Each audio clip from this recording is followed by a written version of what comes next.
ایک دفعہ نبی کریم صلی اللہ علیہ وآلہ وسلم لشکر تبوک میں خطاب فرما رہے تھے۔ آپ نے اس خطاب میں فرمایا کہ اے لوگو، سب سے سچی بات اللہ کی کتاب ہے اور سب سے مضبوط کڑا تقویٰ کا کلمہ ہے۔ بہترین ملت ابراہیم ہے اور بہترین طریقہ محمد مصطفیٰ صلی اللہ علیہ وآلہ وسلم کا طریقہ ہے۔ سب سے بلند مرتبہ کلام اللہ کا ذکر ہے۔ بہترین حقائق یہ قرآن ہے۔ بہترین معاملہ پختہ عزم والا ہے۔ بدترین کام نیا ایجاد کرتا ہے۔ بہترین ہدایت انبیاء کی ہدایت ہے۔ سب سے بلند مرتبہ موت شہداء کی موت ہے۔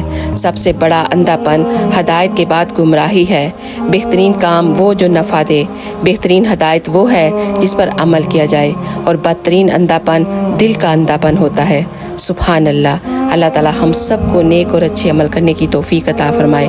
اگر آپ کو یہ ویڈیو اچھی لگی ہو تو پلیز ایک دفعہ اس کو لازمی شیئر کیجیے گا۔ آپ سب کا بہت بہت شکریہ۔